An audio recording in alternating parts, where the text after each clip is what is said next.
बंधु माने नूतन वर्ष 2025 उपलक्षे आपण मानकु समस्तंकु मोर हार्दिक शुभेच्छा एवं शुभकामना। तेबे आजिर एही कार्यक्रमटी बिछा राशिर व्यक्ति विशेष मानक पई बहुत गुरुत्वपूर्ण अटे। तो आपणकर जदि बिछा राशि होई थाए तेबे वीडियोटी को स्किप न करी थरे मात्र शेष पर्यंत निश्चय देखंतु।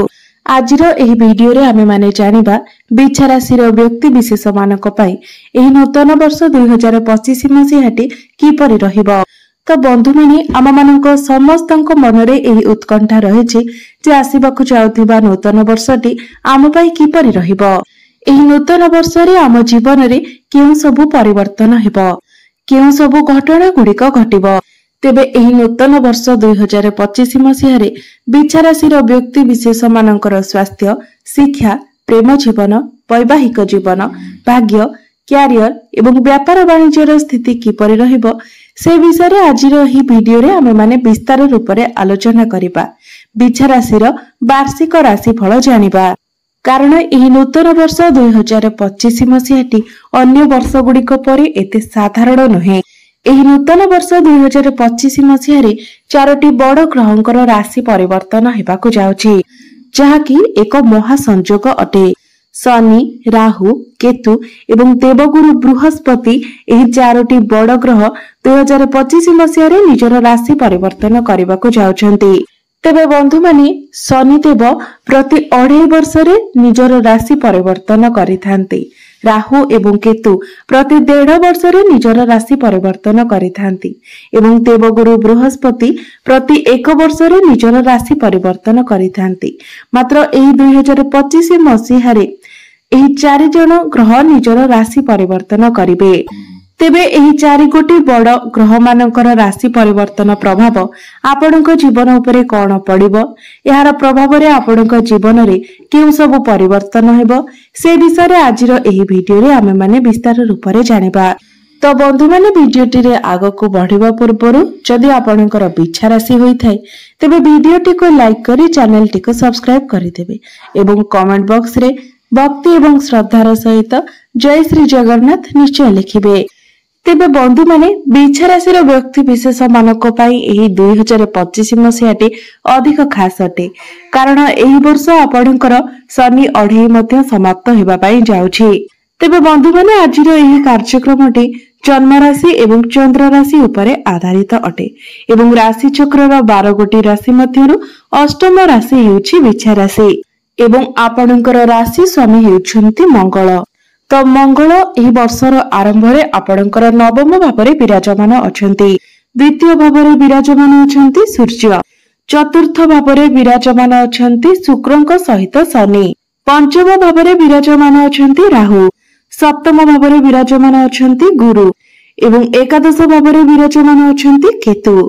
तेबे सर्वप्रथम आसंतु जानिनेबा जे आपणଙ୍କୁ देवगुरु बृहस्पति केउ फल प्रदान करिवे। तो बंधु माने बृहस्पति आपणकर सप्तम भाव रे विराजमान अछंती एवं 15 मई को देवगुरु बृहस्पति आपणकर अष्टम भाव को चलन करिवे। तो देवगुरु बृहस्पति आपणकर पंचम भाव एवं द्वितीय भावर अधिपति अटंती।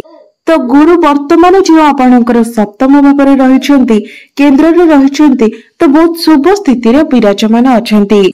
तो 15 मई पूर्व गुरु आपणको कोनोसी अचीवमेंट दे पारंती। कारण गुरु आपणकर प्रथम भाव को देखुचंती। आपणकर जदि टीचिंग, कम्युनिकेशन, काउंसलिंग भली किछि जॉब रही थाए एसबु फील्ड रे आपणकर ग्रोथ हेबो किंबा काउंसलिंग रे आपणकर जॉब होई पारे। एवं जे पर्यंत गुरु आपणकर सप्तम भाव रे अछंती तो जो व्यक्ति माने लव रिलेशनशिप रे अछंती एवं आपण विवाह करबा पई चाहुचंती तो आपणकर प्रेम विवाहर रूप मध्ये नै पारे। तो आपण जदि 15 मई पूर्व एथि पई चेष्टा करते तो आपणक पई समय शुभ रहइबो। तो गुरु आपणकर सप्तम भाव रे रही आपणकर एकादश भाव को देखुचंती, आपणकर प्रथम भाव को एवं तृतीय भाव को मध्ये देखुचंती। तो 15 मई पूर्व जदि आपण किछि जिनिस किनिबा पई चाहुचंती, आपणकर कोनोसी इच्छा रहिछि तबे ताहा मध्ये पूर्ण हेबो। एवं तृतीय भाव उपरे जेहेतु गुरुंकर दृष्टि रहुछि तो आपणकर ऑनलाइन एवं डिजिटल वर्क अधिक हेबो। एसबु जिनिस रे आपण अधिक इन्वॉल्व रहिबे। आपणक मध्य रे ज्ञान रहिबो एवं आपण प्रत्येक क्षेत्र रे प्रैक्टिकल मध्य रहिबे। मात्र जितेबेले गुरु आपणकर अष्टम भाव को चलन करेंगे सेतेबेले ए सबुरे परिवर्तन देखादेव। तो 15 मई को गुरु जितेबेले आपणकर अष्टम भाव को चलन करेंगे तो आपणकर प्रेम जीवन में समस्या आसीपारे, कारण अष्टम भावटी को कुंडली भल बोली माना जाय न थाए। तो जेमिति ही गुरु अष्टम भाव को चलन करेंगे तो विशेषकर आपण को निजर प्रेम जीवन उपरे ध्यान देवार अछि। आपण को निजर शिक्षा रे मध्य फोकस करिवार अछि, निजर पाठ पढ़ा रे आपण को फोकस करिवार अछि। आपण को निज पाठ पढ़ा रे एक लक्ष्य बनाई चलिवार अछि। मन उपरे सब बेले आपण को कंट्रोल रखिवार अछि। आपणकर माइंड जेमिति पाठ पढ़ारु डाइवर्ट न हुए सेति प्रति आपण को विशेष सतर्क रहिवार अछि। आपण जहा भी करूछंती सेतिरे आपणकर फोकस भल भाबरे रहिबा उचित, कारण गुरु जेतेबेले अष्टम भाव को चलन करेंगे तो से आपणकर माइंड को डाइवर्ट कराइबे। एवं गुरु जेतेबेले आपणकर अष्टम भाव को आसीबे, आपणकर द्वितीय भावर अधिपति होई अष्टम भाव को आसीबे तो आपणकर डेंटल इश्यू देखा देई पारे। एवं घर परिवार रे बिना कारण रे का सहित ना का सहित आपणकर आर्गुमेंट हेबो। आपण निजको सर्वश्रेष्ठ मने करिवे। तो एई सब प्रति आपण को ध्यान देवार अछि, कारण सर्वदा मन रखिबे जे निजको केबे भी सर्वश्रेष्ठ भाबिबा, मनरे अहंकार भाव रखिबा विनाशर कारण होइथाए।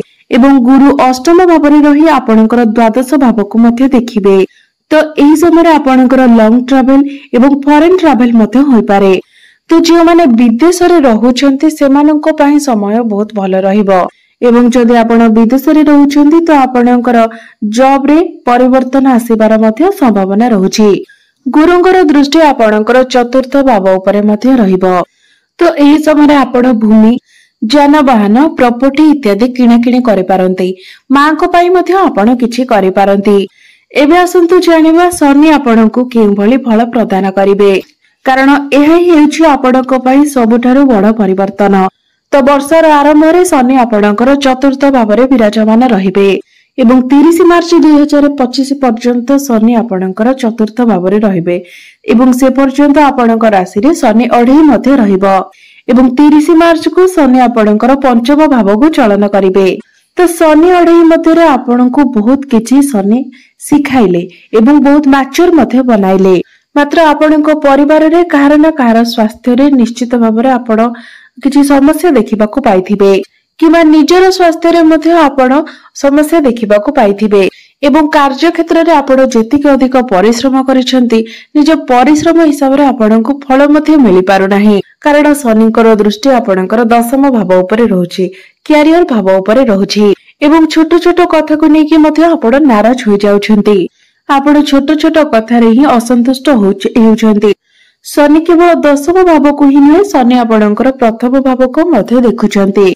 तो आपण बहुत ओवर थिंकिंग करुथिले एवं छोट छोट कथा को ही आपण निजर मन को नै जाउथिले। आपणक मध्य डिसिजन पावर सेतेटा भलो रहु नाही। तो आपण जदि कोनोसी बड़ डिसिजन नेबा पई चाहुछंती किंबा कोनोसी बड़ कार्य करबा पई चाहुछंती तो 30 मार्च पर जदि आपण करंती तो आपणक पई भलो रहिबो। शनि जेतेबेले आपणकर पंचम भाव को चलन करिवे, अर्थात जेतेबेले आपणकर शनि अढ़ेई समाप्ति हेउचिबो सेतेबेले आपणकर डिसिजन पावर भलो रहिबो एवं वर्तमान जो परिश्रम रो फल आपणको मिलु नाही, शनि अढ़ेई समाप्ति परे निश्चित भाव में आपणको आपणकर परिश्रम रो फल मध्य प्राप्ति हेबो। एवं पूर्वरु आपण जो निजर परिवार को हेउ किमा निजको नै कि हेउ जो हॉस्पिटल चक्कर लगाउथिले आपणकर जो अधिक खर्च हेउथिला सेथिरे मध्ये आपण सुधार देखिबा को पाइबे। एवं आउ गोटे कथार ध्यान रखिबे जे शनि जेतेबेले आपणकर पंचम भाव को चलन करिवे सेतेबेले आपणको आपणक प्रेम जीवन प्रति कारण एमिति न हेउ जे आपण जिद्दी होई जिवे एवं आपणकर लाइफ पार्टनर मध्ये जिद्दी स्वभावर होई जिवे। तो आपण एई कथार ध्यान रखिबे जे दुई जण जाक जेमिति जिद्दी रे न आसंती, नचेत एहा आपणकर प्रेम जीवन रे समस्या सृष्टि करि पारे। शनिଙ୍କର पंचम भाव को चलन आपणकर शिक्षा क्षेत्र रे अभिवृद्धि कराइबो। जदि आपण पाठ पढ़ारे किछि करबा पई चाहुचंती तो सेतिरे शनि आपणको सहायता करिवे। आपणकर एजुकेशन भलो रहिबो। तेबे मने रखंतु जे आपणको अधिक परिश्रम करबाको पड़िबो, कारण शनि हेउचंती कर्मर कारक ग्रह एवं शनि जो भाव में विराजमान थांती सेही जगार अभिवृद्धि करिथांती एवं सेही भाव सह जड़ित कार्य रे आपणको अधिक परिश्रम मध्य कराइथांती। तो आपण निजर पाठ पढ़ारे परिश्रम करिवे एवं आपणको तार रिजल्ट मध्य बहुत भल मिलिबो एवं एठारे आपणकर संतान पक्ष मध्य मजबूत बनिबो कारण शनि पंचम भावरे विराजमान अछंती। तो आपण जदि फैमिली प्लानिंग करबा पई चाहुचंती तो समय आपणक पई भल रहइबो। 30 मार्च परे शनिकर दृष्टि आपणकर सप्तम भाव उपरे पड़िबो। एहा सहित शनिकर दृष्टि आपणकर एकादश भाव एवं द्वितीय भाव उपरे मध्य रहिबो। तो बंधु माने सप्तम भावटी होइथाय वैवाहिक जीवनर भाव। तो जेतेबेले आपणकर सप्तम भाव उपरे शनिकर दृष्टि रहिबो तो आपणक वैवाहिक जीवन रे ताळमेळर टिके अभाव रहिबो। आपणक मध्यरे मतभेद देखा देबो एवं शनिकर दृष्टि जेतेबेले एकादश भाव उपरकू पड़िबो तो आपणकर इच्छा तो बढ़िबो मात्र सेथि पय आपणको परिश्रम मध्ये बहुत अधिक करबाको पड़िबो।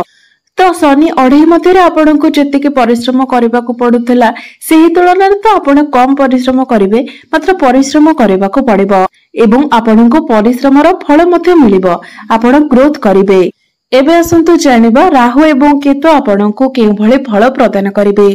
तो वर्तमान राहु आपणकर पंचम भाव में अछंती एवं 18 मई को राहु आपणकर चतुर्थ भाव को चलन करेंगे एवं केतु आपणकर एकादश भाव में अछंती 18 मई को केतु आपणकर दशम भाव को चलन करेंगे।